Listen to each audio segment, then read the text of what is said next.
All right, so you can go even earlier than this, but I like starting with high school years, teenage Oh, years. great idea. Yeah, You can yeah. go even further if you want to talk about how you grew up or where you grew up, but like I think that that's such an interesting time of life and where we can start to really like try to figure out who am I and what am I going to be when I grow up, and all of the stuff starts to get more serious and What? confusing. So what was where Yeah. were you? Where were you? What Fucking did you that. think? What was your life like? Well, I mean, I'll give you to make so you get it. Sorry. So, I was born in Perth, Western Australia, and Perth, Western Australia is geographically the most isolated capital city in the world. So, to jump into high school, I'll give you a little idea of what the first part was like before we got to high school. So, What, no, Perth is not, because I've been to Perth several times, but I can't remember. Is it by the water or not, or is it yeah, inland? It's right by the water. Yeah, it is right by exactly. the water. Okay, I was Yeah, getting yeah, Perth and another town confused. Yeah, because I think, are there yeah, even music festivals in Perth? yeah, Yeah, okay. exactly. I used to be a touring sound engineer and then toured with artists as a joyologist. So I was like, I've been to Perth. I've been You to have. Perth. Well, it's funny growing up, like when I was friends with Scott Weiland and Velvet Revolver, right? This is years later. Scott pulled me aside and they were going to Sydney. He's like, I'm so sorry. I'm like, why? And he goes, we cancelled in Perth. I'm like, why? That's why I left. So I was like, I got out because no one would, the bands would come to Perth.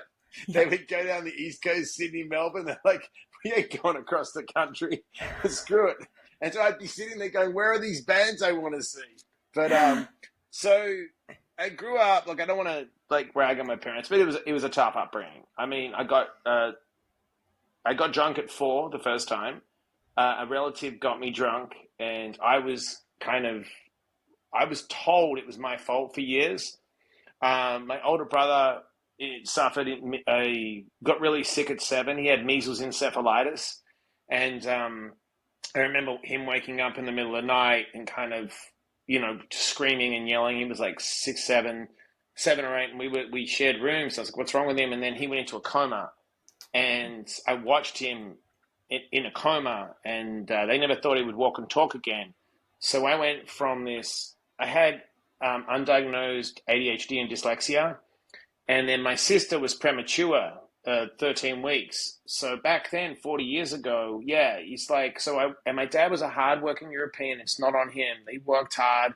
And my mom, she didn't have the capacity to have 4 kids. So I was a very driven young kid, I had incredible intuition as a young kid. I knew there was more to life. But, you have these European parents, you have your brother can barely walk and talk at 7, you have your sister, premature, which, you don't think either kid's going to survive. And I was this confused kid. So my dad, he didn't mean it. He would unload on me because I would stand my ground. And what they do is, and I know it now, it kind of sucks, but Europeans, I'm Greek, Italian, Middle Eastern, when they have an issue in cultures and family, instead of dealing with the issue, like if there's a toxic person, they people please and they download the generational trauma, through the generations. And I would be the guy because I was I would stand up to anyone that instead of like my grandmother, if she was out of line, my dad would go sort your grandmother out. So it was this angry, driven little kid. And then, once I hit high school, because I was a state champion athlete as a young kid, but because my brother suffered so bad, I was never congratulated for my wins. And when I would win, I was shamed. So my mum would be like, you should be ashamed of yourself for winning. Oh. But then if I lost, my dad would get angry or he'd say, well, you didn't train. You don't deserve to win. So by the time I made the transition to 12 years old, 13, what happened is I grew really late and they always put me against kids older than me and no one ever really wanted to see me win. And I was always, I'm going to go to America. And I loved Americans because it was like the hero and Australia's the tall poppy syndrome. So the transition into high school was really different for me, really difficult because I just, I just couldn't find, I didn't know I had learning issues. I didn't know about alcoholism. And then by 12 years old came and I tasted liquor and started doing drugs. I was like, oh, this is it. I can just alter my mood. Because I was so caught in damned if you do, damned if you don't. And usually you have a parent that can kind of, it's like, I love David Goggins, right? And he talks about his mum. His mum saved him from the dad. Or you hear that there's always one, and I didn't have any love from my mum or dad. And it's really weird because at a young age, I remember at 5 years old, I never had a bond with either parent. When my mum dropped me off, we have kindergarten, which is 5. I walked myself in by myself. I just walked in. I didn't want anyone to bring me in. I was so independent because I knew it was my survival. It's like, and the teacher pulled my mum aside and said, he's such a dynamic kid. And she's like, what do you mean? She's like, he went over to every kid and introduced himself. He's so confident. And you know what mum said? Oh, he's just full of himself. It's all he does. And it's like that constant, to the point, I mean, I'll get into high school. My mum said to me recently, and I've forgiven them, I used to be so envious of you when you would win medals at track and do what you dreamed of doing. Like, who would, and my wife, I have the best wife. Like, my son takes a shit and she celebrates it. Like, she's the best cheerleader. And, you know what I mean? So it's, once high school hit, I got thrown out of school because I went to a private school, and they put me to private school. It was great, but I got we were all smoking pot. But it's so funny, I found out years later, all these kids that got caught and they ratted me out, but my dad never paid the school, so they just singled me out, and I was the scapegoat. So I ended up at this shitty school. They were nice guys. It was just, you go from, the high-end private school, and it was a rough school, and I kind of given up hope on myself. I didn't have anyone that believed in me. And I really wanted to do acting in these things, but I was caught. I was in a really bad environment, and I was always in my sympathetic nervous system, and I had all this talent. But you did not know that back then. Yeah, I just didn't know it, right? I was just caught in my fight, flight, and freeze. Like, I didn't know how to, address my emotions. And it's a crazy story. I really wanted to take myself out. I'd lost faith in myself, and I took a bunch of headache pills. And my neighbor, her name is Judy, she's American. So I used to love her. And I just jumped over a fence. I don't know why I chose her. I thought, I'll just swallow these pills. I'll just fucking die back there. I'm done. I was done. I just had no one to go to. But you took the pills and thought you were going to go back there, maybe because then I won't be found. I was going to kill myself. No, I don't know. I just wanted these to go. I don't know why her house. I can't even explain it. But it was just, here's a place to go lay because this is what I'm doing. She's not going to bother me or something, or someone will find me. And the crazy thing is, she has a sliding door, and she saw me, and she was always beautiful to me. And I had the pills in my pocket. So she knew what I was going to do. And she's like, are you okay? And I'm like, I'm not. No one asked me if I was ever okay. No one stopped me. They're like, put all this stress on this kid. He should be able to figure it out. And I said, I'm not. She's like, what's wrong? I said, I just can't figure shit out. I'm just struggling. And she just looked at me, and she's like, this is going to be okay. You've got so much potential, a little before your time. Slow down. And she's like, I believe in you and I love you. And she just hugged me, just gave me a moment. And I was like, wait, she means it. And just something switched in my brain. I was like, wait, she really means this. And it's like, I've had these moments, and we'll talk about spiritual moments, where I just know. It's like the movie Sliding Doors with Gwyneth Paltrow. I have such a strong pull intuitively. I'm like, I'm getting out of this town one day. And literally like that, I went back to school. I just was like, I'm going to go into acting school. I'm going to push through this. I got myself through high school. And after I graduated high school, I just packed up and moved to Sydney with nothing. I was like, I'm going to go to acting school. And I just knew how to it went off, the light bulb went off, and I never really looked back. It was like, I went through acting school, which was a horrible experience. It sounds like, yeah, go.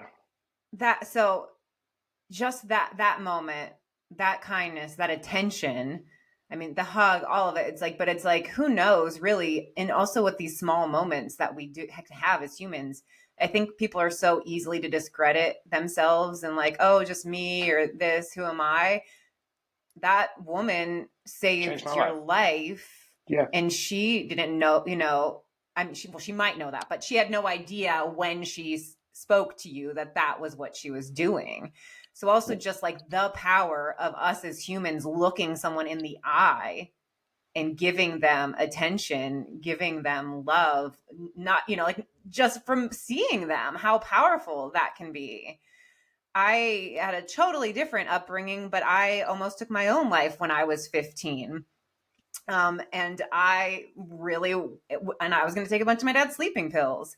Um, So, and I just had a sort of breakdown out of my mind a moment that it was just like, it's either this choice or like, like, can we try life a different way sort of thing.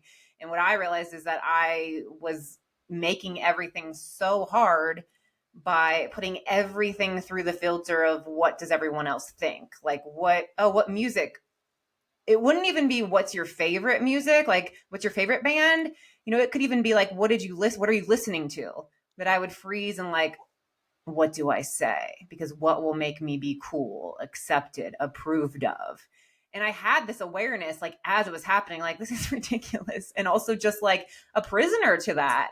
And so I was just like, okay, I'm going to try life a different way where I try to care more about what I think than what other people think. And it was a like meltdown moment. But then, like you said, I snapped and like, then I sort of the same way was just like, all right, I'm getting through this life. I'm going to do what I want. And it doesn't matter if anybody believes in me and how they express love to me and all of those sorts of things. And it was just like that switch too, that like, this is my fucking life. Like yeah.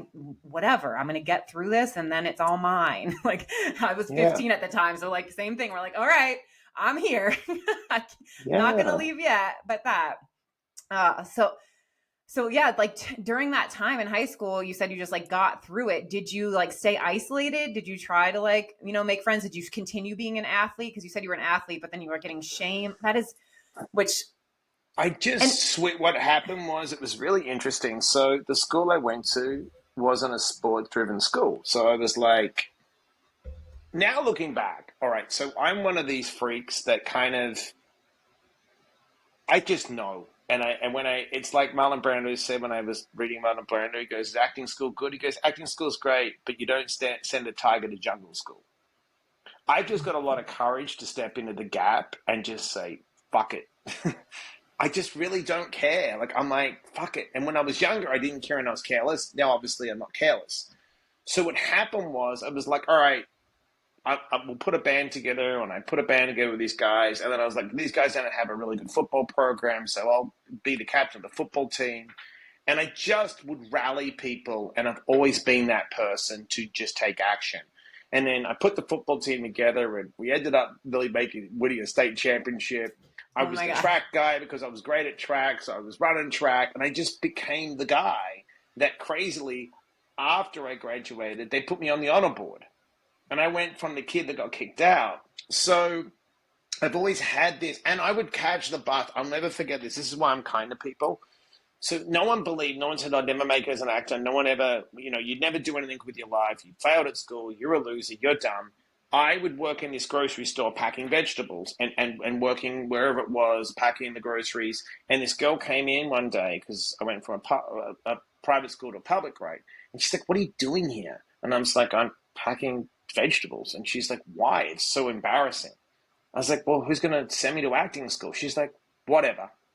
Years later, I get on the TV show New York Inc., which was a massive TV show, and I'm running the store, and I actually helped cast Miami Inc. And she messaged me from Australia, and she's like, "I'm so proud of you. I can't wait till you come back." And I was cool, and I said, "Hey, do you remember when I was packing groceries and you said it was embarrassing?" She goes, "I said that?" I said, "Yeah, you didn't remember it." So I didn't hold a grudge. She's like, "I'm so sorry." I'm like, "It's okay." But when I go into the grocery store and I see kids packing vegetables or I do things, I always try to drop a little dose of positivity on someone because I don't know, I could change just their perception by being kind. And they're like, "You're always so nice. Why?" And I tell them the story. I used to pack groceries. And then they see my book in bookstores. They're like, "You used to pack groceries?" I'm like, "Yeah." And I've done all these shows. And they're like, I'm like, "Yeah, humble beginnings." You know, We all start somewhere. right? David Geffen was the mail guy working in the mail room. Then now he Geffen Records. I'm like, you don't laugh at the person that's shining your shoes. Because if he's a savage or she's a savage, you don't know what's going to happen one day. She'll turn that business around and you'll be shining their shoes. So that's why I'm very kind, because you don't know. You don't know what, you know. So it's always, to me, this is the hardest thing I try to tell people. Doing the right thing isn't easy, and doing the easy thing isn't necessarily right. And I would attract sometimes the wrong mentors because the dysfunction in my life. And I had a mentor at acting school, and he was toxic, and we went out after school with him, and he got this girl that I was with. He got us wasted, and he took advantage of her. And I couldn't really do anything because I was too fucked up, and I was just in a crazy situation. So the next day at acting school, I just pulled her aside, and I said that he was out of line, right? She said, yeah, but don't say anything. I shouldn't have been there. You shouldn't have been there. So I had this choice. I had to make a choice. I had to stand up for her, and I went to the dean, and I was like, look, she's not going to say anything. I'll leave, but you got to throw him out. She cannot face this guy every day at school and allow this to happen to her as a woman. It's just the wrong thing, right? And he's like, you want to leave? You have so much potential. I was at the same school as Hugh Jackman, and I had this thing. I'm going to America. I'll go to acting school. I'll get an agent, right? And I'm like, you've got to throw him out. So if I have to leave, you just blame me. So I left. I threw him out. And I was like, what am I doing? And I didn't understand alcoholism or drug addiction. I would get sober. And there was a clothing store that I used to walk by. And I saw the manager, and he was a nice guy. And I went, no, you're going to make it in America. And I was like, I need a job. And he's like, to do what? I said, I need to sell clothes, and I'm moving to America. And he's like, you're going to come and say to me, you're going to basically say you want to work here for a period of time and just leave? I said, yeah, I just need work. So he's put me on the spot. He said, if you can sell clothes to the next person that walks in, I'll give you a job. I said, fuck it. So a lady walked in the store, and I'm good at improvisation, so I gave her some space. And I always tell people, you're selling yourself, not a product. Be genuine, be kind. Started chatting to her. I said, look, it's a menswear boutique, maybe her husband, her son, a guy. And she said, my son. I said, okay. So I look in the window, and I see an outfit. And I was like, is he my size? And she said, yeah. And I'm like, cool, I'm gonna do a little trick here. So I was like, you know what, give me a second. So I grabbed the clothes out of the window in my size, and I go into the change room, and I wear them, and I bring them out. She's like, I'll take the outfit. And I turn around to the manager. I said, you owe me a fucking job. So that was my hustle, right? It's crazy. Yeah. So I was working in the clothes store, and I get this crazy opportunity, and he goes to me, I was young, 22, and he's like, and I make a couple $100,000 a year. And he's like, I will offer you an area manager's position. We're opening up 10 stores. You're done. You just work here. You run the stores. It must have been a pretty upscale store. Oh, it was amazing. It was printing money. He makes me. Printing money. It was crazy. And that's what they did. Because it was it's the busiest store in Sydney called Pitt Street Mall. This store, we were making thousands and thousands of dollars as young kids selling clothes. It's crazy. And so he was like, hey, just stay here. You're going to be set for life. You're done. Don't have to worry about money. Yeah. And what did I say? I was like, yeah, not going to happen. I'm moving to America because you're out of your mind. 3 days later, a lady came in, and I did my whole song and dance and sold her clothes for her husband. And she's like, you're so charismatic and funny. What are you doing? I'm like, I'm moving to America. This is what she says to me. She goes, you should enter the green card lottery. And I was like, what are you talking about? She goes, there's a lottery and you can win a green card. I'm like, yeah, okay, whatever. The next day, I'm stoned at work with the guy I work with, and it's an open air mall, so you can see people coming, but the mall's you can walk down the mall. There's no traffic, but the stores aren't open, and we're fixing the shop windows, and I see her with bags for the store, and I'm like, oh, she's going to return the clothes. So I hide in the bag, and my friend's like, I got you covered, and she's banging on the window, and she's like, is Mike there? And he's like, he's somewhere in the stockroom. Is everything okay with the clothes? And she's like, yeah, amazing. I wanted to give him the green card lottery ticket. I come back out. I was like, look, I'm going to be honest. I was hiding in the back. I thought you were going to return the clothes. She's like, no. She hugs me. She goes, I'll probably never see you again. But she goes, I hope you win. I went to the embassy to check if it was real. I sent it in. And 6 months later, I'd won a green card in a lottery. And I took the chance. I had to pack everything up because they give you the ticket, but you really have to commit to like living in America. And I looked at the store manager, Dean, and I said, I'm out. He goes, you're crazy. Check this out. I came to America, did my thing, landed with nothing. I'd done some stuff. I went back to visit Dean.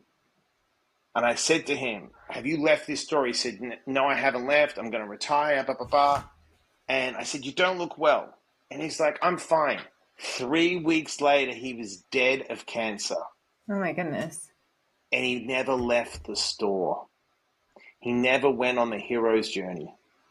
He took the safe road. He never followed his intuition. And he put money and materialism before his intuition and just trying to find himself. And guess what? I just took the green card and went for it.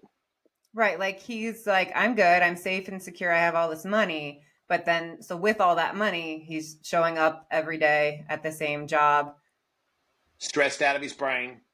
Not really enjoying it, but right. I've got like, the money. Right. And it's an illusion. So I'm secure. Because I think that's what a lot of people are chasing, this feelings of success and enoughness and fulfillment. But I think a lot of it too is like what's secure, but really that's an illusion. And what does secure matter if you're not enjoying your fucking life, which could end tomorrow or in 3 weeks? Right. Or after this podcast. I don't fucking look at the pandemic. I've been on the phone to people in the pandemic and 2 days later they're dead. Where'd that guy go? Oh, he had an aneurysm. He was 45. So to me, it's purpose, intuition, doing the right thing, having empowering values, rituals, and routines, and just staying present. You know, I have power now and freedom because I could work at a Starbucks and be okay. I don't care. I was watching this band the other day. There's a guy, it's so good. The guy's called Steel Beans. He's a pretty thick-set guy, and he's playing guitar and drums by himself in a stadium. I think I saw you share that. I went to check out your Instagram before we talked today. It was in your stories. It was amazing. And you know what he said? This is the best thing about him. He went viral. I love this guy. You know what he said? I mow lawns. I don't care. And he's blowing up because I still mow lawns. That's it. It's the process. It's being kind. It's doing great things. Everyone's looking at Instagram and they're looking at these 1 minute reels of people that say they got their shit together. They're standing in front of cards they don't own. They're posting all this stuff and it's not real.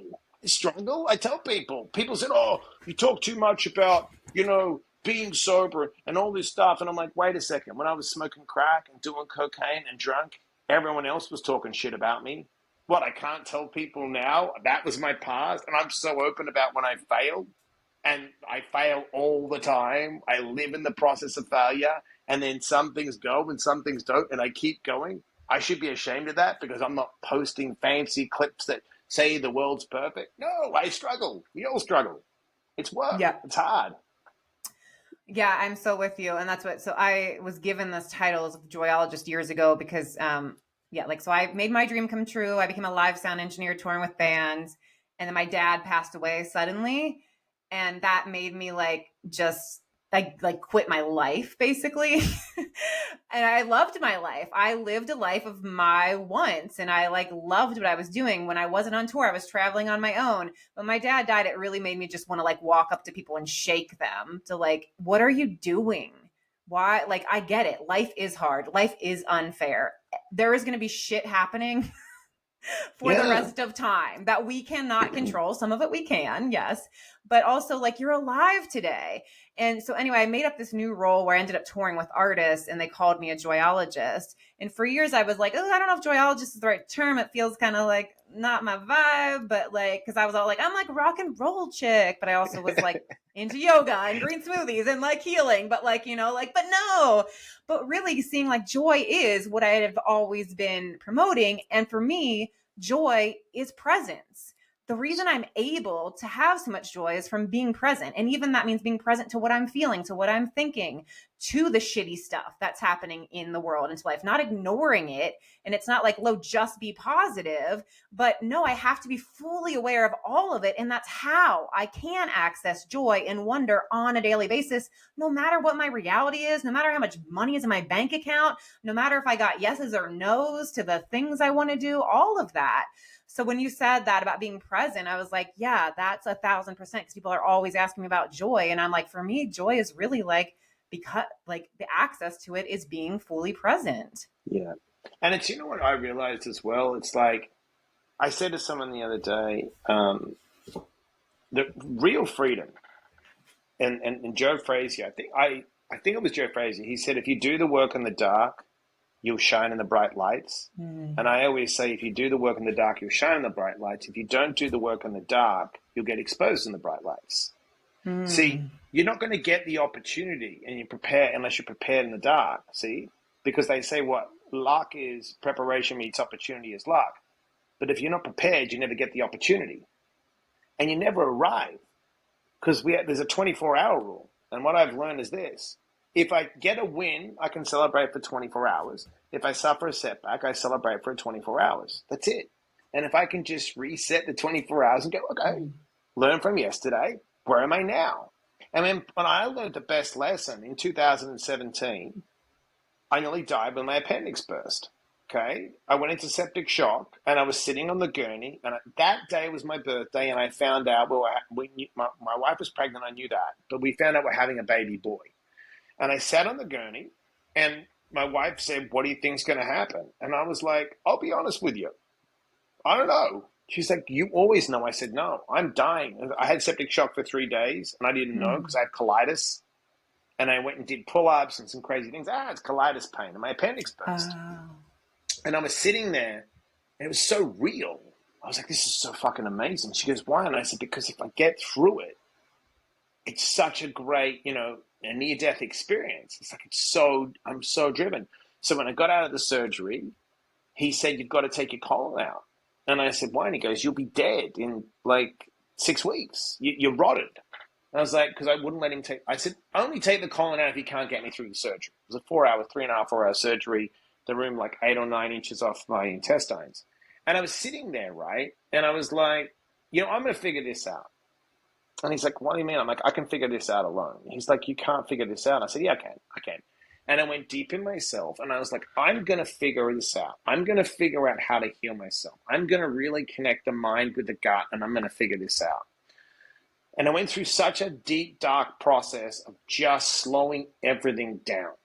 I was reading about these things called solfeggio frequencies, the healing frequencies. I would get up at 3 a.m, meditate for 3 hours. I would control everything I ate. Like I was that much. 6 weeks later, I'd heal myself. Went back to him, and I didn't take any drugs. I took a little bit of pain meds and antibiotics. And he's like, you're insane. How'd you do this? Now, this is a crazy thing.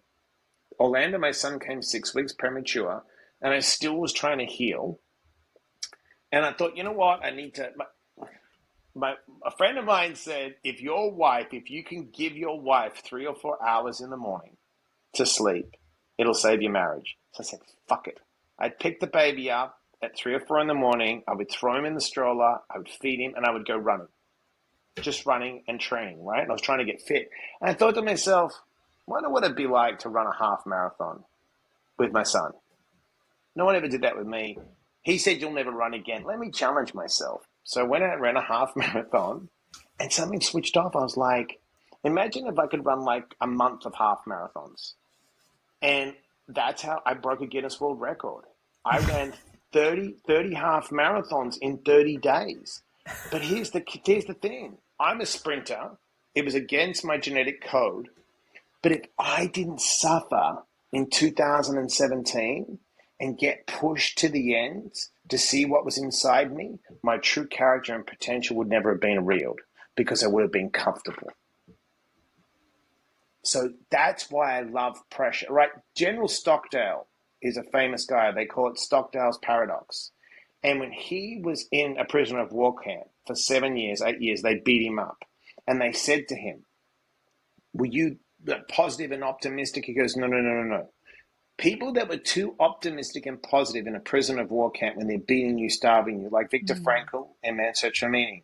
He said, if you're like, well, we're going to get out by, Christmas, going to get Christmas, coming at Christmas, which is kind of destination disease, right? You're wanting to arrive at the destination, right? When I get there, I'll feel okay. He goes, they died because they lost faith. He goes, you just have to have faith you'll get through the moments. He Mm. goes, that's all I would do. I just want to survive the moments. I just got to survive the storm. He got out after a prisoner of war camp, 7, 8 years of them beating the crap out of him. And he goes, it changed my perspective. So I tell people, there's seasons. Life is seasons. We go through seasons, right? Like if we look at us, right? 0 to 20 is our spring. We spring up. 20 to 40 is the summer. We look at our fall, 40 to 60. And then winter is when we decay, 60 to 80. Because they say the average life's around, 80 years, right? So if you look at our bodies go through that process, and then the world and the economy goes through Yep. ups and downs, right?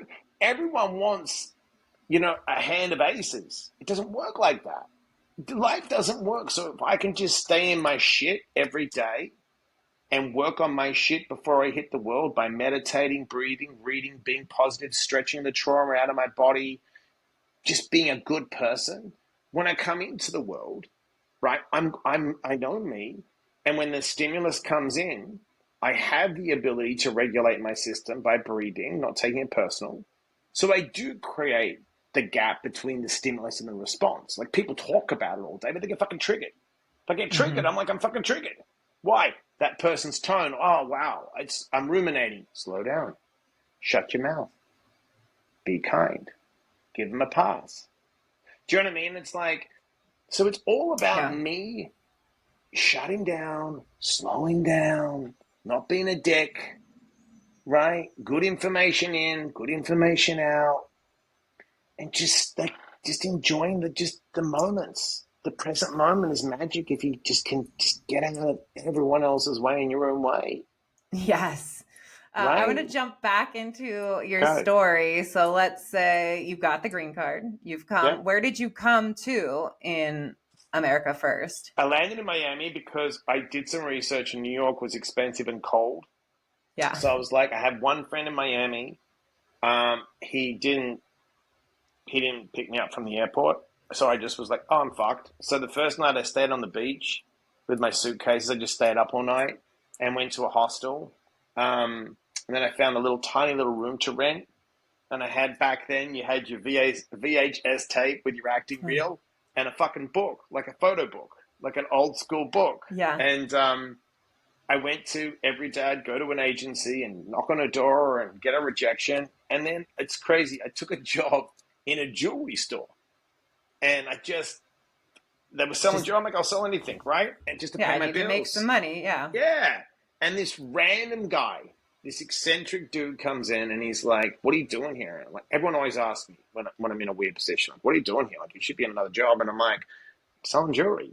And he's like, you should work in a nightclub. I said, absolutely not. The room was nothing, a couple $100 a month. This is back in 1997. It was pennies. And he's like, I can get you a job in this nightclub making $200 a night. I was like, I'm not going to sell drugs, right? And he's like, no. I'm like, I'm not prostituting anyone. I said, no. And I go, what do I do? He said, you literally just open a rope. He's like, do you have a suit? And I'm like, yeah. And I'm like, there's no way. I thought it was a scam, right? So I was like, you know what? I'll come to the club. And I came to this little club. It was called Bash. And it was packed with people. And he's there and he got me the job. And I'm like making a couple $100 a night for just opening a VIP rope. So the manager there says, look, there's this famous club from New York. These 3 guys are coming to South Beach. He goes, they're going to love you. I'll get you an interview. I'm like, yeah, whatever. I was completely like, this guy's high. This is not going to happen. Still going to my acting auditions, getting up every day, doing my thing, working at the nightclub. And there's thousands of people lined up to get into this club. And South Beach was hot. Madonna's down there. Everyone's down there. Kate Moss, all the cool people. And he walks me to the front of the line. And he's like, you got to meet the owners. And they just loved me. They just like, you're different. And I always had like some tattoos. I had a nose ring at the time, short, spiky hair. they're like, okay, so what do you want to do? And I was like, I don't know, you're the club owners. I don't know shit about it. I don't want to work. I told them I don't want to work in a nightclub. I don't like nightclubs, And they're like, so you could work the VIP. I'm like, yeah, open her up. So they're like, we'll give you $250 a night. I'm like, great. Oh my God, more money, right? And they're like, you can keep your own tips, but just don't sell anyone out. Don't, And I'm like, no problem. Like, oh my God, in my head, like, this is so great. So was that to go to New York? No, check this Okay. out. Just to They are work in at New York, in Miami. Yeah, Got the mega club. They own clubs, but they're opening a new one. Yeah, in Got Miami. it. And they're the kings of New York. They had created bottle service. The opening night, one of the owners goes, you know what, we had to change of plan. I'm thinking, oh, I lost my job. Fuck. And he's like, you're going to be the head doorman of the club. And I was like, what do you mean? He's like, take the guest list. I go, I don't know anyone. He goes, good. They'll get to know you. We just like you. And they made me the head doorman of the club. And it was this cool club. And I'm in charge. The celebrities are coming in. They're like, you're an actor. Act. And that's what got me to New York, because what happened is I landed a sitcom in Miami. They opened another club in New York. They're like, we'll take you to New York. You're our guy. And then I'm the New York club guy. And then Amy Sacco opened Bungalow 8, which was the coolest place. And then I was the door guy there. And they shot Sex and the City. The door guy made me the door guy at Sex and the City. So I was doing the music, doing the acting. Were you on Sex and the City as the door guy for the club? That's love it. So funny. And the best thing is this: my wife will be at a party with her friends, and some random dude will go, "Dude, did you have short hair when you were on Sex and the City?" And I was like, "Why are you watching it?" And she's like, "Why are you watching?" It's like Mike was the door guy, and they're like, and I was like, "Yeah, it's a quick thing." It was like a longer scene, but they edited it. And then I just was what happened. It was like September 11th was hard for me because I watched the planes come down. It closed down the industry, and my mental health was shot. I was just working too much, and I didn't understand alcoholism and drug addiction. So I would stop, I would use, I would stop, I would use. And we opened a club. The same guy said, we're going to open this club called Pangea. And I'll be honest with you, I didn't think it was going to be successful, and it was crazy successful. But the problem was, it was like too much money, too much temptation, no spiritual practices. I was working 7 days a week, and I just couldn't keep the guardrails on. And I just had this in 2004. I just had an idea because I like rock and roll, and I would go to these places like CBGBs and that, and I was like, this sucks because people don't give musicians a chance. They go in the club and, the promoters don't promote the clubs. These poor bands will never make it. So I sat with my friend, and we're partners in this restaurant, and I said, I think I could open a rock club. He's like, what are you talking about? I said, I got an idea. If I invite all the people, because I knew a lot of people, I was a good promoter, and I put the club on, put the band on, and then I put a DJ on, you make it like an event. But the band doesn't have the pressure, and you get these really good bands, and then they're icing on the cake. He's like, yeah, what else? So there was a Greek restaurant next door of this restaurant. I walk in there, and I'm like, oh my God, and doing a bunch of cocaine with the owner of the restaurant. And I'm like, you don't make any money. You should give me this place, and we'll keep you as a partner, and sign me the lease. And he kind of signed the place over. Oh my God. Yeah, the singer from the band Fuel, Brett Scallion, who had a big band at the time, he's like, it'd be great to do something. Guys, like, what, I've got a space. I think I can pull the money together with some people. And he said, if you can pull the money together, I can get Duff McKagan. And I was like, because I wasn't friends with him. He was friends with him. Got Duff on the phone. Long story short, Duff called Scott. Scott wanted to be involved, and they're like, if you can open the place up it was only 21 days to get it open. It was crazy. We blacked out the windows, no permits. He goes, we'll have Velvet Revolver play the opening night. And for free, they did me a favor. They played the opening night. And from that day forward, the place was packed with celebrities to the rafters, and it was like, what was the name? What was this Snitch place? It's called Snitch. It was on 21st and 6th Avenue. It was a shitty little it was so undercoated, like it was like a fire trap. There was like one walk in, like it was a death trap. Like I don't know how someone didn't die in it. And At the time, I had a crazy. At the time, Charlie Corn, this famous producer, well, he was coming up. He said, "Do you know any tattoo artists?" I said, "I've got this really good friend of mine, Army James." And Army was struggling, and I introduced him to Charlie, and Miami Ink was born. And I was shooting a VH1 documentary at the time called Dive, that we were doing a pilot with me owning a bar with Scott Weiland, and Brett was involved in that. And I had a spiritual moment. I was 8 balls of cocaine in, and I was fucking miserable. And I was like, this can't be it. And I'd spoken to Scott's wife about it. It's crazy, ex-wife Mary. And I was in a hotel room with Scott, and we'd stopped shooting, and he called her and basically said, she's like, I know you're using, I'm kind of done. I'm taking the kids. And I thought, the gig's up. It's over. And I looked at him, I said, I guess it's over. He's like, I'm Scott Weiland, I do what I want. And first time in my life, I hit pause and I zoomed out. I literally had this spiritual moment, and I knew it was like sliding doors. I'm like, this was like at acting school with the green card. I was like, nah, the game's over. And I had a group of guys that I knew that was sober, and I called them the next day and I said, I'm done. I'm not drinking or doing drugs again. They're like, why? I'm like, I'm not doing it. And the crazy thing is, I went against VH1 and everyone, and I said, this is 20 years ago, I said, I'm not doing the show. I'm not going to drink anymore. I don't want to be that drunk. And they're like, oh, you'll never be on TV again. You're like the next, Bottaducci. This is going to be huge. I'm like, I'm not doing it. 20 years later, I'm on the TV show Intervention now, helping people get sober. Oh, wow. And 20 years ago, it's on that same network? It's on A&E. Okay, I was like, that would be even more that would be crazy. even better, right? It airs, the season I did airs in probably December. But the crazy thing is that someone should have intervened on me. And you know what's messed up? When I was in Las Vegas on my book signing, at 17 years sober, someone called me and said, oh, are you in Vegas? And I thought they were coming to my book signing, right, at Barnes & Noble's.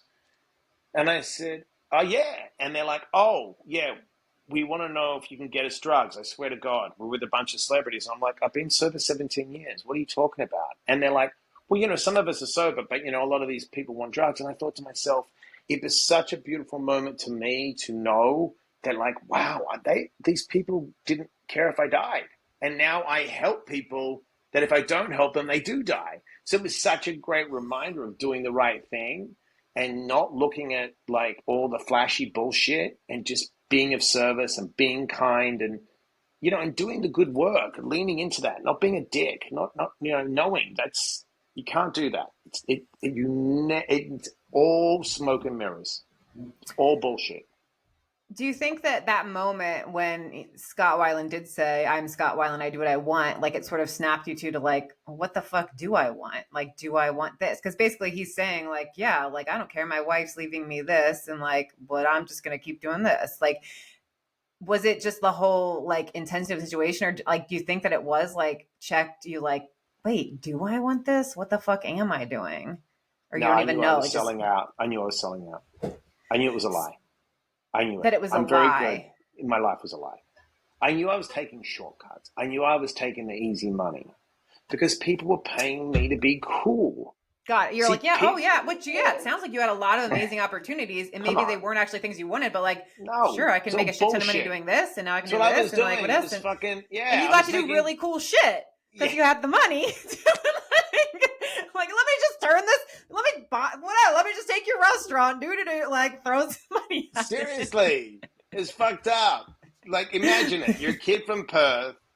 Like, I remember one of my closest friends came to visit me, and he stayed with me. He was supposed to stay a month. He stayed with me 6 months, and he's like, I would never tell you what to do, but is this really living? Like, and not in a judgment where he goes, like, every night we could go to a party, eat for free. I never paid for drugs. I never paid for anything. Scott used to joke. He's like, Mike's like a member of the band. Like, girls wanted to get to me to get to the rock stars. But then I was the one throwing all the events. And it was not like I was trying to be popular on social media. There was no social media. You couldn't get in the access I had. And any was a musician or whatever, I was the guy. You just call Mike up. But here's the crazy thing. now I'm sober, I'm the guy they call if the celebrities need to get sober or someone disappears, because I never talk. Like, I get all the calls now as an interventionist, or if someone's kid goes off the rails, I'm like, call Mike. We can trust Mike. We partied with him. Oh, funny. It's Fun. like full circle. Like, Like, the yeah. guy we used to do coke with is now getting you sober because we know he's done cocaine. He's not a liar. He's sober. He'll Yeah. get you sober. And then it's like, how do you even process? But I knew I was wrong. I knew I was living a lie. I knew I was taking shortcuts. I knew I was putting money in front of purpose. See, I always tell people, don't chase money. If the cause is right, the effect is money. Don't sell out. I was selling out. I was taking the easy road.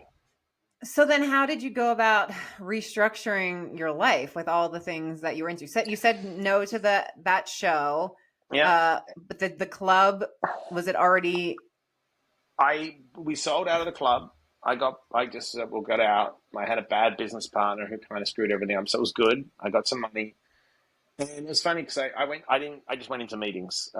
People say that AA works. It works. You just got to work it. I went to Oh, you three. went into. I was like, you went into business meetings. You went into No. meetings, Meetings. to support yourself. Three meetings a day.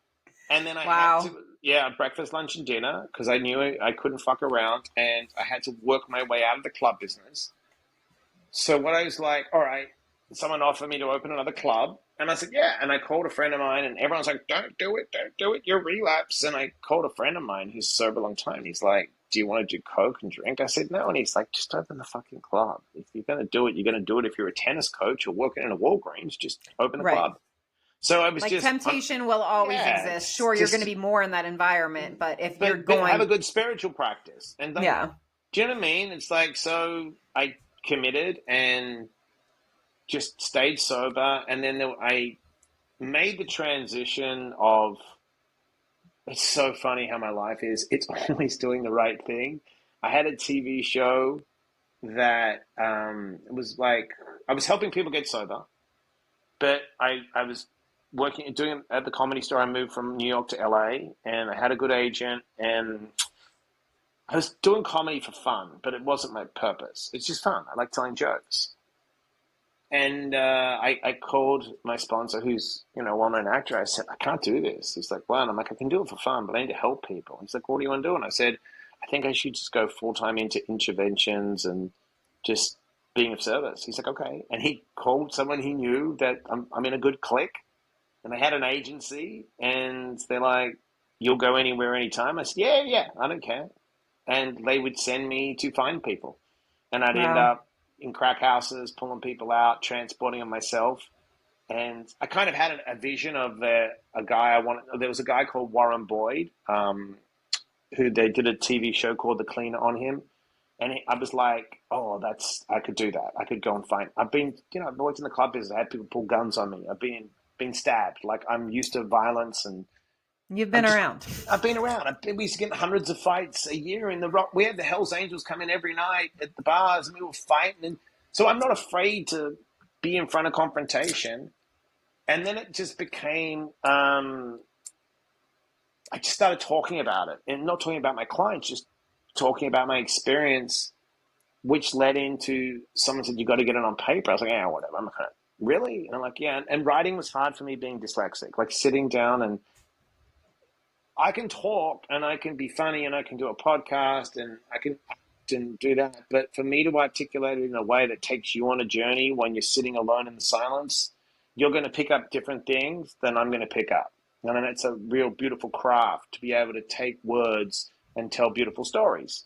So I really had to work on how to do that. And that was difficult. Like I talk about in my book, I was writing 2,000 words a day, practicing. I study great writers. I was like, I wouldn't write it like that. I would do exercises where I'd sit there for hours with descriptive passages and describe my house and stop on a walk and write for an hour of what I'm seeing. Because I never really fudged my way through school being dyslexic.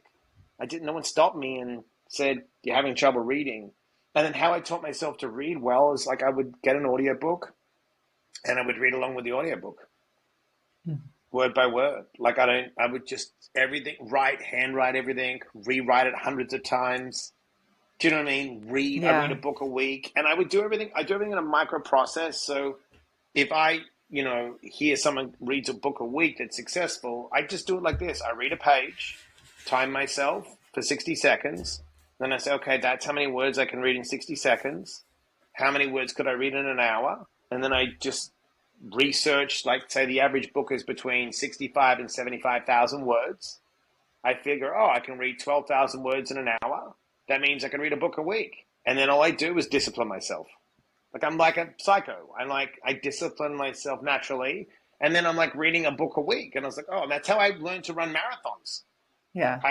I would go and buy books on running. And then I would study that I was a sprinter. And a sprinter is different to a long distance runner. So I would study books on long distance running. And as a sprinter, you run on your toes. As a long distance runner, you run on your forefoot. So I'd literally go to the park by myself, run barefoot, just for like just until my foot felt right. And then I'm like, oh, I'm not going to get injured this way. And then train differently. I would watch videos of people running long distance and how they're running and what are they doing. And then once I get a mile, I just get in my brain, if I can get a mile or I get one book, I get the next. If I get the next one, I'll get the next. And then I just repetition. Visual repetition. And then it's like, people are like, how do you do it? And I'm like, I just commit. Mm-hmm. You know, it's work that has no end. Successful people do the work no matter how they feel. Unsuccessful people look to feel good, feel right, and the right time. We only have this moment. If you have the ability to stay present and just do the work in the moment, no matter how you feel, because remember, we're always trying to avoid pain and gain pleasure. Right? Human experience. I want to run from this. I want to get this. So if I have the ability to delay gratification and just stay present, I've got to move forward well. When you said that, is that more looking at outwardly successful people or inwardly successful people? Because what I find is a lot of times people are focused on what they think it will look like to be successful, which is more outwardly, and they have no idea, well, what does that even feel like to be successful? So So for that's where, me, yeah. So I do this. What's my goal? Like, if my goal is to write a book, why do I want to write it? Right? My goal is to inspire you, educate you, and motivate you to live your potential, love yourself, because you matter. So the content has to be around that purpose. So if I get the book done, I then have to step away from the book, right? And then the results are in the hands of the universe. I can't get obsessed about bestsellers lists. All that stuff sends you crazy. Why yeah. this person? No. So if I want to. So I always tell people, right? So now I don't have the goals. I write, and the books will come. It's the goal to grow every day and make empowering choices aligned with my purpose, which is bringing value to you. And if I can do that every day, it's not extrinsic, it's intrinsic. I focus on me all the time now. How can I be a good father? Because, what can I do to be a good parent? And then I just do the work, no matter how I feel, to be a good parent. Show up, shut up, be there for my wife. Do you know what I mean? Be patient. And that's all I do in the different processes. How do I be a good interventionist? Be compassionate. Meet people where they're at. Study the families. Bring value to them. Be there for them. Help them understand addiction. And if I just align those things together and I work on myself first, I'm on good shape. Yeah. No, I just thought about that because when you said something about successful people are successful regardless of how they feel or something like that. And I was like, I understood that, but I was also wanted to, because I'm always talking to my people. Like, that's even the reason the podcast is called Claim It, because I feel so often we're chasing, like, I want to be enough. I want to be successful. I want to be worthy. I want to be fulfilled. But oftentimes we're doing that based on how we think it looks. So once I am this size, once I can reach this goal, once I have this much money, once I have this title, then I'll be successful. But if you don't actually internally feel it, then what the fuck does it matter that you got to that goal or whatever? So that's, I was like, so no matter how, so I was like, oh, I understand what you're saying. And also but that's the point. It's like, you're showing up to that moment, and it can be making hard choices and stuff, but why am I doing this? I'm doing this, and not that it will always be easy, and Well, not that no, everything you're will go right. your way. But so that's, I think, yeah, where you're like, no matter how you feel about it, or like how you feel, that, yeah, you keep showing up because you feel this purpose of it. You want, Yeah. you're driven by like how that makes you feel, and what that end result, not what that end result is going to do necessarily for you or say about you to the outside world, but like, no, I'm keeping my word to myself. Like, I'm going to show up, and you know what? I don't maybe want to do this thing to help my wife, but also, yes, I want to be a good husband. So I am going to sacrifice this for myself today because I want to show up for her. Because yes, I love and support her, and I want to be successful in feeling it's a good husband, which means I gotta put my needs to the side today, or You whatever. So like nailed it. those sorts of things. Yeah, you Yeah. nailed it. And that's why when I say feeling is that if I go on how I feel, which is comfortable, and I choose my heart, because someone said to me the other day, how do you work out like that? I said, well, we go to Nice, Paris. My son is tired because I work out really hard every day, every morning, no matter how I feel, because I may not feel like working out. Then I can put him on my shoulders and hike around in the heat, and we walk 10 miles a day, and I go home and stretch my body out. And my wife's like, thank God you could do that because we don't have to take the stroller. We can catch the subway. Do you see what I'm saying? And I say to people, I choose my hard. So is it hard for me to get up in the morning and move around? Yeah. But is it harder when my son needs me to not be able to get up because I didn't choose the right hard? See, if Mm. I'm overweight and I'm diabetic because I eat the comfort foods and I ruin my body because I have colitis and I have a bag, can I show up for my wife and my son? No. So if I sacrifice certain things, which is hard, I eat good foods, I meditate twice a day, I do all those things so I'm healthy, then my wife needs me, I'm there. My son needs me, I'm there. I don't get agitated when it's hard. See, what I've found is if I do the hard work by myself, I don't get stressed in traffic, right? I don't freak out. I don't get all over the place. You know what I mean? I'm just like, I'm used to sitting in the silence for an hour. I'm used to seeing my thoughts and not getting agitated. I'm used to someone cutting me off and I breathe alone. That when someone cuts me off and I want to chase them 4 exits, I'm like, why would I chase them 4 exits? I'm used to, oh, because I don't take things personally if I do the hard work. Because it's hard to get up in the morning and meditate and stretch your tired body and fast 16 to 18 hours a day. But I can't afford to do. I'll tell you a perfect example. We went to Nice and I wanted to test out how bad the food is in America. I purposely ate hamburgers, pizzas, fries. I was taking breadsticks, dipping it in oil. I didn't have one health issue there. Didn't use the bathroom excessively and came back the same weight. I went out on the weekend. There was pizza at this party. I said, you know what? I'll have a slice of Costco's pizza. I was in the bathroom all night, one slice, and I woke up with inflammation and pain in my body. One slice of pizza, and I ate like a goddamn stoner in France, and nothing happened. Do you know what I mean? So it's when people say discipline is freedom, if I discipline myself in certain areas, yeah, it makes my life a lot easier because I can set boundaries and I'm freer, and I can help people. I can be of service. Yeah. And I like how you were saying, like how you sort of supported yourself to write and to read and to run and stuff, how you like broke things down in a way that works for you. Because that's what I think. One reason we're so hard on us as humans, because we think like this is the one way everything should be done. That's what my first book is. F the shoulds, do the ones, I'm and gonna talk buy about it. all Yeah, the. yeah. I'll send it to you. Like, No, you're right. I want to be. You're right. That's what I'm saying. You don't know how you process.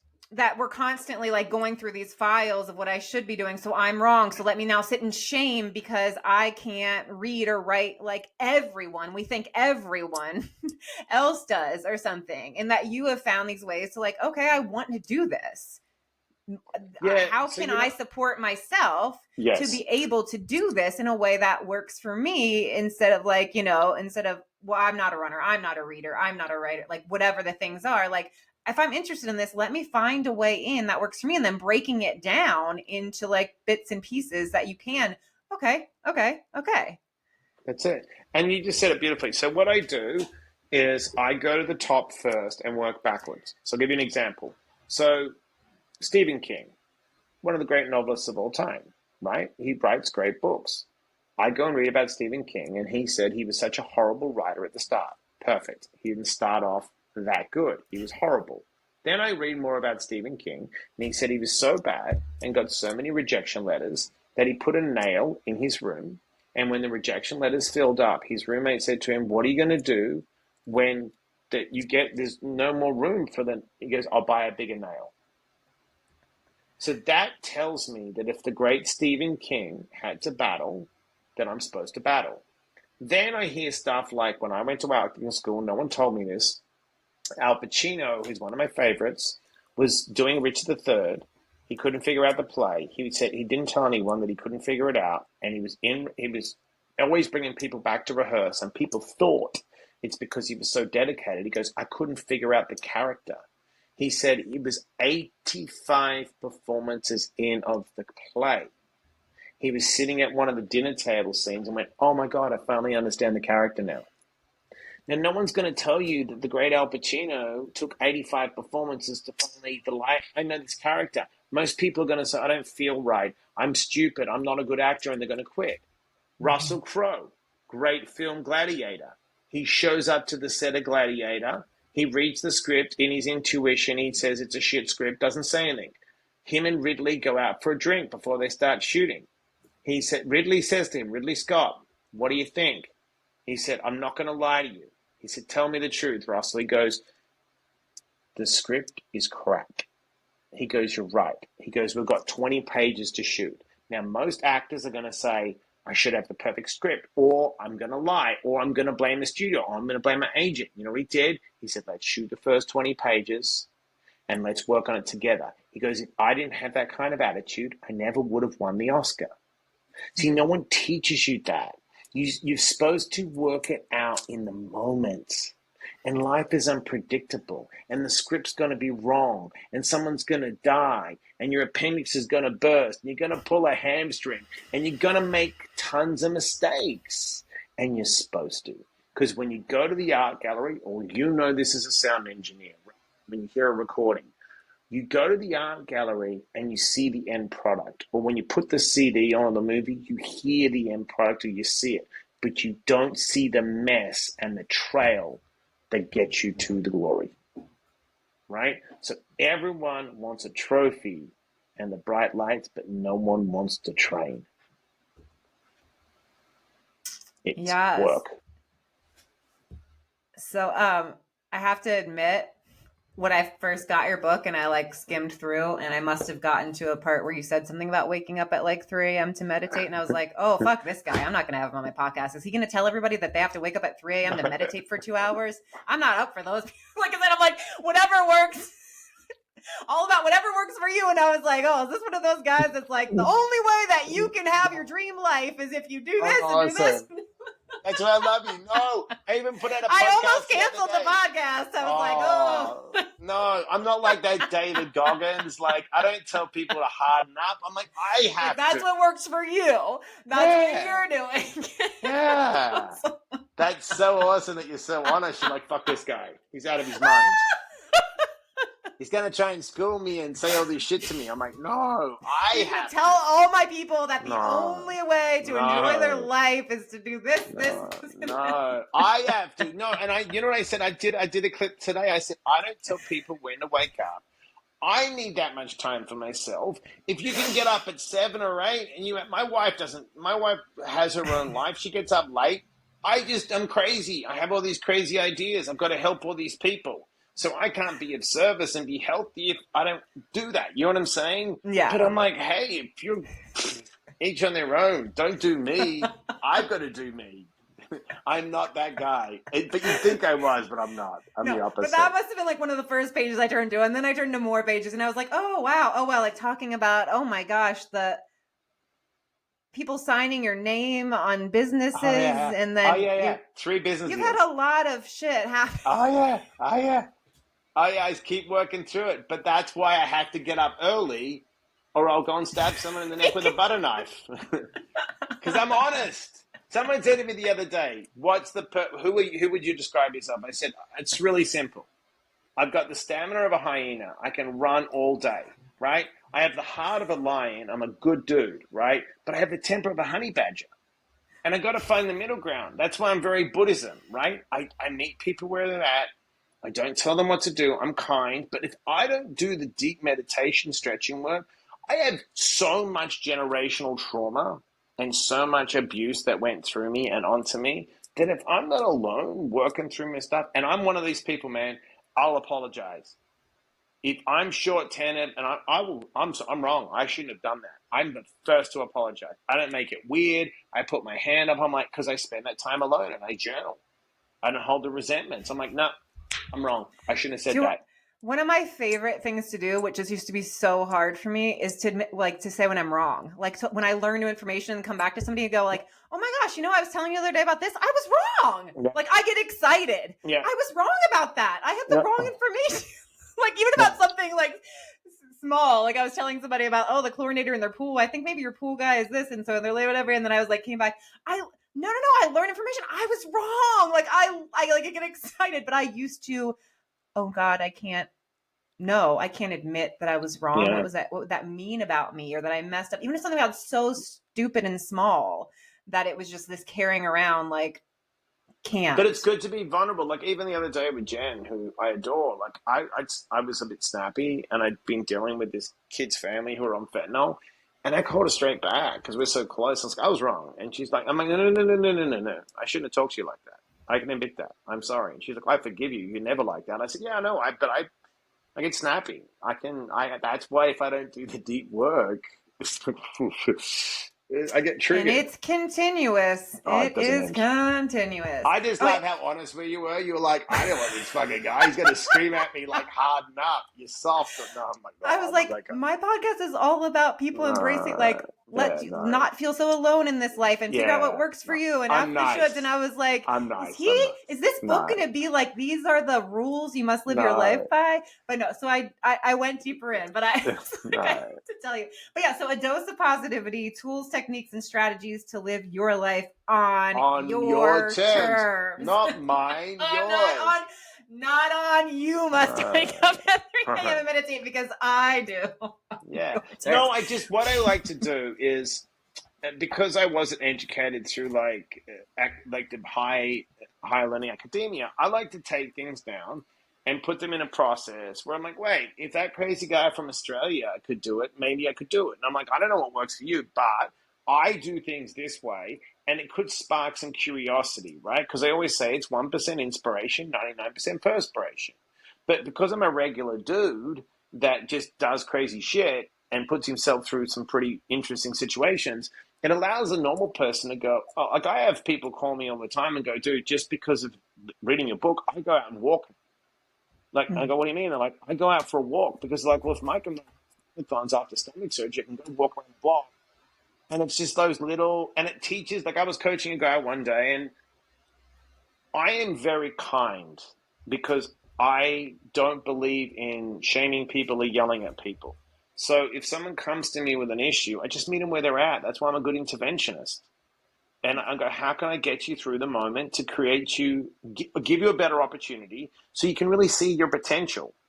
And everyone's going to take their time doing it. And some days they just stay in the same spot, and that's okay. I still love them. But everyone needs, no one told me I was going to be okay. So I tell people they're going to be okay. No one told me I was enough. So I tell people they're enough. No one believed in me. My parents will never read my books. That my siblings don't say congratulations. They just ask me for stuff that, oh, can you get this from America? But God, you live in a place that sucks. That's what I get all the time. And so I'm just like, I'm not going to be that person. Yeah. You know? But yeah, as I love how it's broken down in like bits and pieces, and it's similar to mine too, where it's like personal stories and then here out to you, and like the chapters are broken down in pieces. And I also, what I got from it was, it's a bit confrontational in a compassionate way. I don't know if you get what I'm saying. Yeah. And again, that's sort of how I am, where and I do feel a lot of compassion in it and in talking to you, which I think can only come from you having deep compassion for yourself.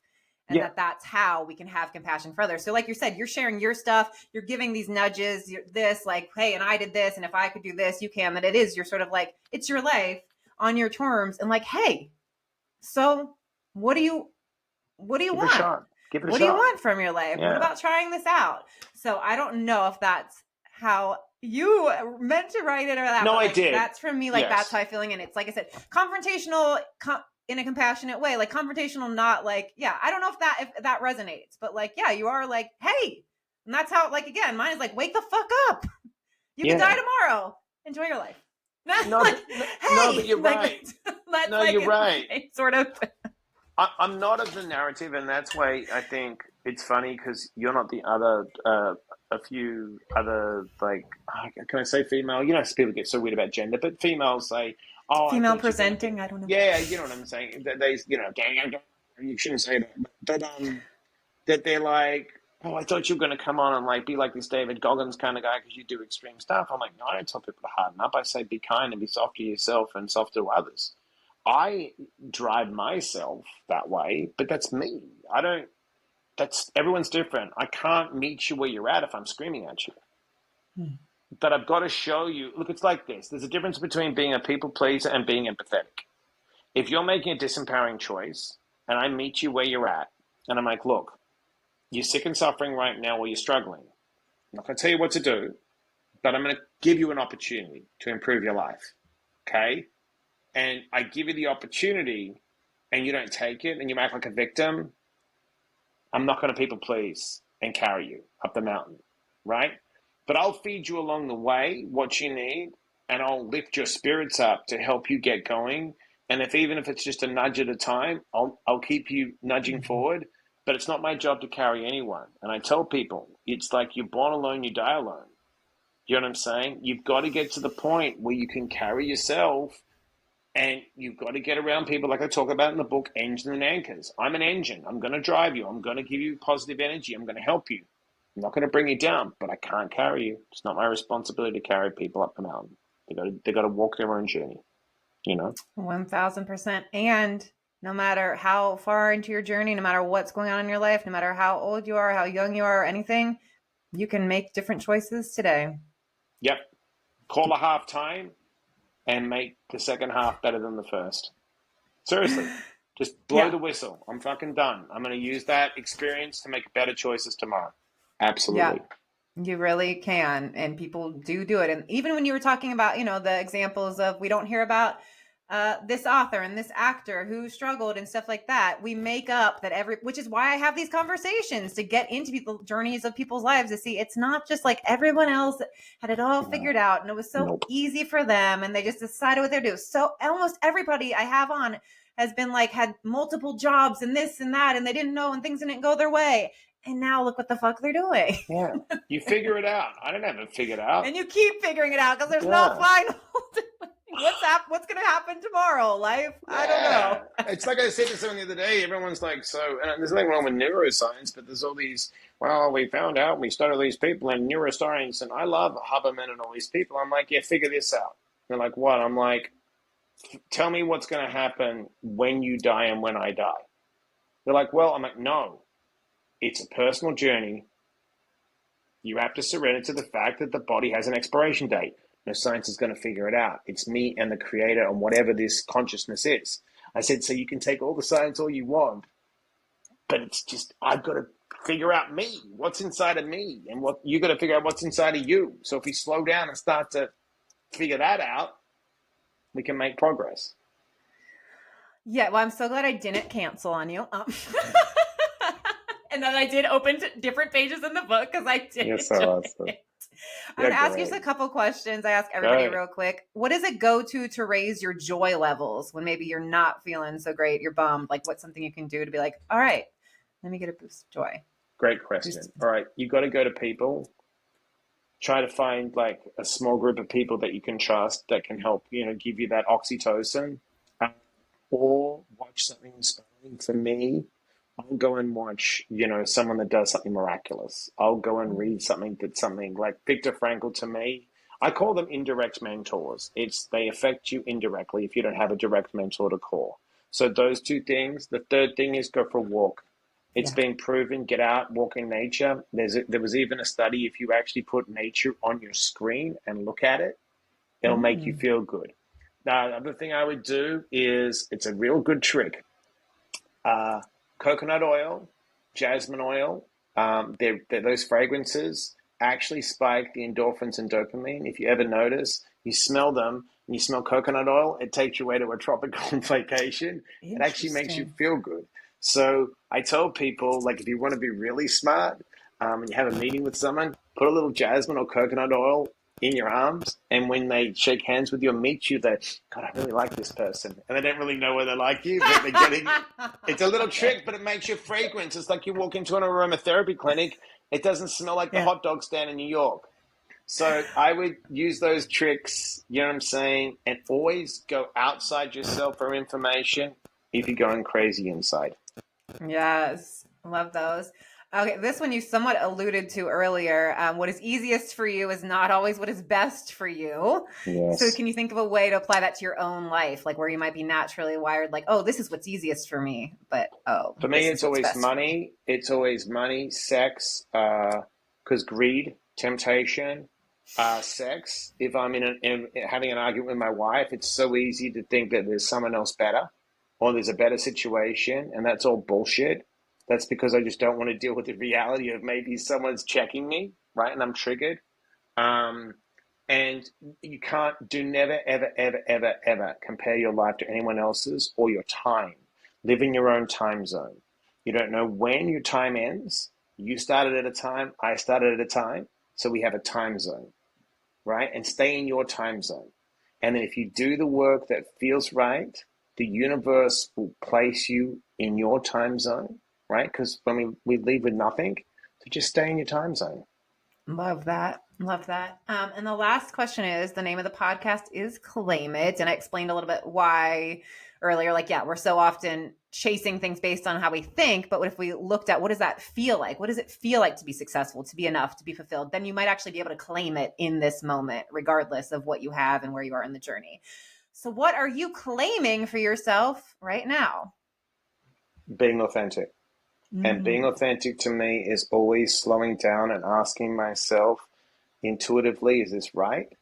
And then removing, as I said, like, so if I feel it, lean into the feeling. That's all. Just follow the feeling. The hunches are real. The intuition's real. But we get so caught up in here. Well, maybe I'm not right. Maybe it's not right. No, you know it's right, because then what happens? And I've got life experience on a lot of people. I've climbed the wrong mountain before. Had all the money, had all the sex, had all the external shit, and I was empty inside. So if you follow your intuition and you claim your authentic self, you'll always be full. Love that. Thank you so much. This was such a fun conversation. And yeah, get the book to learn more about his tips and strategies and techniques and more interesting stories about life as well. Awesome. Awesome.